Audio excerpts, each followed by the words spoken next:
Welcome back to Fast Market on the TD Ameritrade Network. I'm Tom White, joined by my co-host Kevin Hinks. But let's bring in our next guest for our cash tag segment. That's going to be Landon Swan, the co-founder of LikeFolio. Welcome back to the show, Landon. Thanks, Tom. Good to be here. All right, so we're talking cruise lines. I put something out there on Twitter. You know, do people like going on cruises? Have you never been? Do we never go? It seems like this area in the market's done pretty well because Norwegian's up about 60% from 52-week lows that we saw in mid-June. So it seems like demand's still out there. What kind of data are you seeing out of LikeFolio? Yeah, actually, for sure, demand is still out there. And it's an interesting question to pose to Twitter because I think a lot of cruise goers are repeat cruise goers, right? So if you're opening that up to everyone, you're going to get a lot of people who go a lot, and so I'm not sure if the poll is going to be accurate as far as are the number of people increasing because so many people are repeat customers. Mm-hmm. And so when we look at this data, we've actually kind of got a tip from the reports from last week. So I think it was it Carnival that reported last week, mm-hmm. And so they obviously they had a pretty wild reaction, down initially, up back after that. We were neutral going into that, so the whipsaw was pretty interesting to see. But Norwegian reacted almost identically to their report. And so, a lot of people are still unsure as to what's coming with these cruise lines. When we look at the data, there's a lot of trends that support this. If you look at the number of people talking about international travel and booking cruises, things like that, actually booking cruises sort of leads the way when it comes to those macro trends that we look at for cruise lines. So it's booking a cruise is up about 84%. International travel mentions are up 54%. I mean, you could see the chart here, but what's interesting is that booking a cruise is at the top of this, and that's on a year-over-year basis. So there's a lot of pent-up demand that's coming back to the market finally, and you can see that in the stock prices, as you mentioned, and you can see it in some of the other reports that are coming out. When we look at this company in particular, the purchase intent, people talking about booking with Norwegian is doing very well. It's up. I mean, I say it's up year over year, but that's kind of a given. But you can kind of see where it was. This is the green line that we're talking about. This is the 90-day moving average of purchase intent. That's basically someone saying I'm booking or I'm on a cruise on Norwegian. So obviously huge drop off there with COVID, but we've kind of returned to pre-COVID levels. I mean, there's obviously seasonality going on, and we're moving out of the summer, which is, their best time of the year, generally speaking.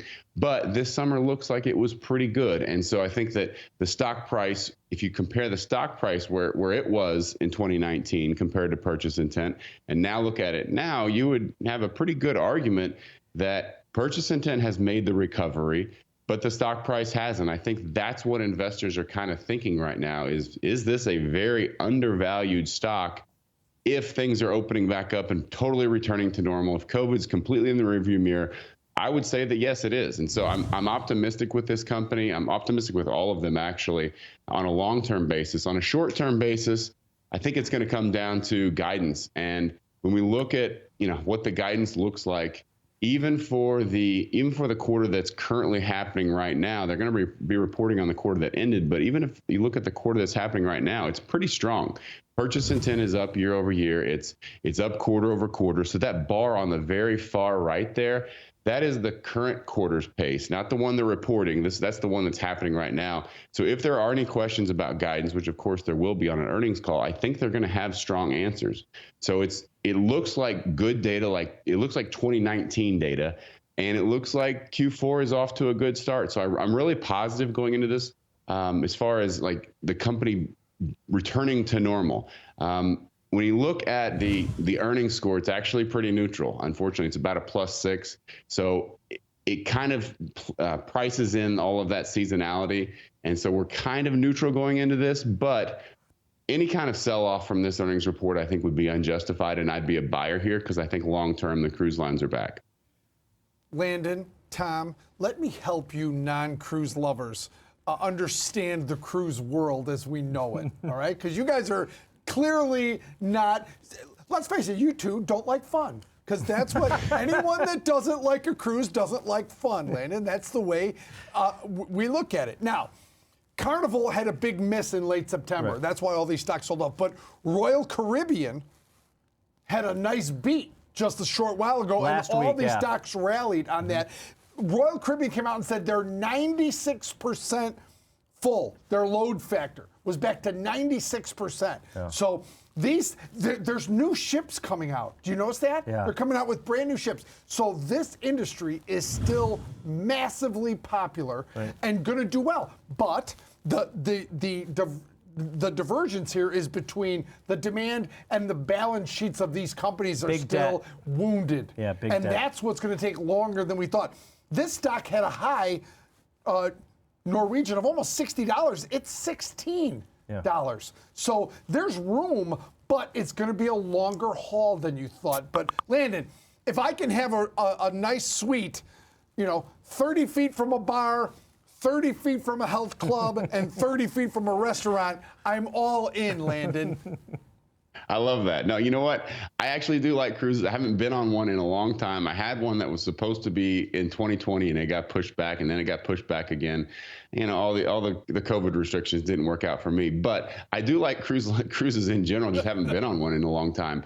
But I'll tell you, I think that when you look at this company, you guys hit it on the head, right? This is a question of company health.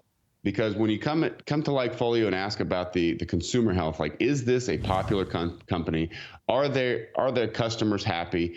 The answer for all three companies, when we look at them, they're over 80% happy. I mean, people love going on cruises, absolutely.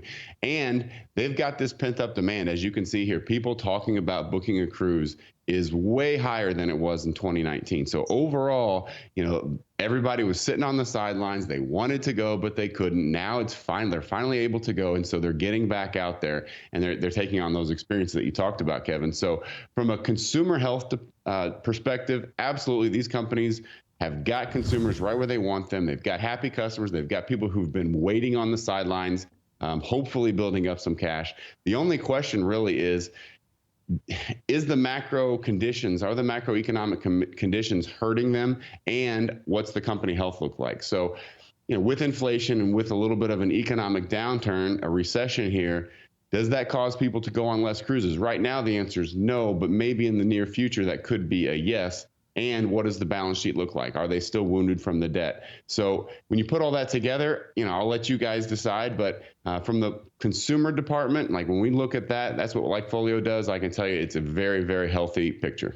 Yeah, people are going. Another thing you have to concern yourself with them is the rising price of crude oil, too, back above 92, 93 bucks a barrel. That's a headwind also. But, I like the data here, Landon. Good stuff, as always, from LikeFolio on the consumer demand. And the pricing on cruises is not back to 2019 levels yet. So there's probably that window, if you see so much great consumer sentiment data on this, that they can continue to raise prices and maybe still hit those numbers that Kevin was talking about. All right, great stuff as always, Landon. Appreciate it. Thanks, guys. All right, that's Landon Swan, co-founder of LikeFolio, bringing us the data. Kevin.